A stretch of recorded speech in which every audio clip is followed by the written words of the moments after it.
Praise the lord. ಇಂದಿನ ವಾಚನದ ಧ್ಯಾನಕ್ಕೆ ತಮಗೆಲ್ಲರಿಗೂ ಸ್ವಾಗತ. ಇಂದಿನ ಶುಭ ಸಂದೇಶದಲ್ಲಿ ಯೇಸು ಕ್ರಿಸ್ತರು ಮಹಾದೇವಾಲಯದಲ್ಲಿ ಮತ್ತು ಊರುಗಳಲ್ಲಿ ಮಾಡುವ ಸ್ವರ್ಗ ರಾಜ್ಯದ ಬೋಧನೆಗಳನ್ನು, ಅದ್ಭುತ ಪವಾಡಗಳನ್ನು ಕುರಿತು ಅಸೂಯೆ ಪಟ್ಟು ತಮ್ಮ ಸ್ಥಾನಮಾನ ಮತ್ತು ಲೋಕದಲ್ಲಿರುವ ತಮ್ಮ ಅಧಿಕಾರಕ್ಕೆ ಧಕ್ಕೆ ಬರುತ್ತದೆ ಮತ್ತು ಯೇಸು ಕ್ರಿಸ್ತರ ಪ್ರಸಿದ್ಧಿ ಹೆಚ್ಚಾಗುತ್ತದೆ ಎಂದು ನೋಡಿದ ಮುಖ್ಯ ಯಾಜಕರು ಮತ್ತು ಪ್ರಜಾಪ್ರಮುಖರು ಯೇಸುವನ್ನು ಪ್ರಶ್ನಿಸುತ್ತಾರೆ. ಇದನ್ನೆಲ್ಲ ನೀನು ಯಾವ ಅಧಿಕಾರದಿಂದ ಮಾಡುತ್ತಿರುವೆ? ನಿನಗೆ ಈ ಅಧಿಕಾರ ಕೊಟ್ಟವರಾರು?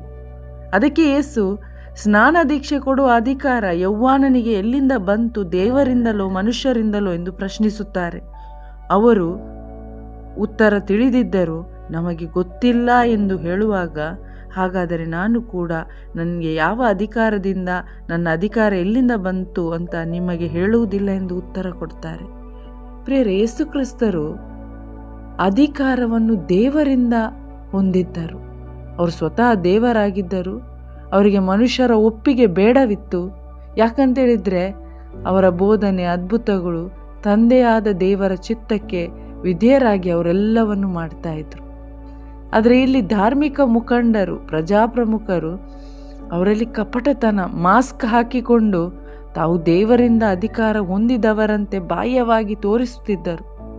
ತಾವು ದೇವರ ವ್ಯಕ್ತಿಗಳು, ಮನುಷ್ಯರು ಅಂತ ತೋರಿಸ್ತಾ ಇದ್ರು. ಅವರಿಗೆ ಲೋಕದ ಸ್ಥಾನಮಾನ, ಅಧಿಕಾರ ಬೇಕಿತ್ತು. ಯೇಸು ಅವರ ಅಧಿಕಾರಕ್ಕೆ ಧಕ್ಕೆ ಎಂದು ಭಯ ಅವರಲ್ಲಿ ಇದ್ದಿದ್ದರಿಂದ ಯೇಸುವನ್ನು ಸಿಕ್ಕಿಸಿ ಹಾಕಬೇಕೆಂದಿದ್ದರು.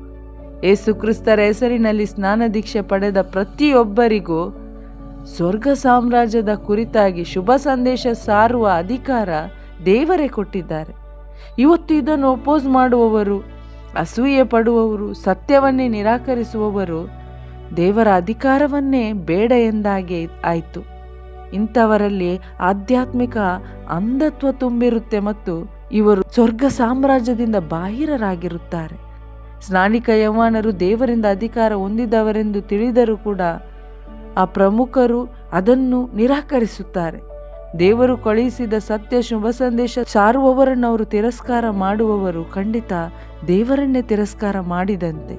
ಪ್ರಿಯರೇ, ನಾವಿಂದು ದೇವರ ಜ್ಞಾನದಿಂದ ತುಂಬಲ್ಪಡಬೇಕು. ಆಗ ಮಾತ್ರ ಯಾವುದು ದೇವರಿಂದ ಬಂದುದು, ಯಾವುದು ಮನುಷ್ಯರಿಂದ ಬಂದುದು ಎಂದು ವಿವೇಚಿಸಲು ನಮ್ಮಿಂದ ಸಾಧ್ಯವಾಗುತ್ತೆ.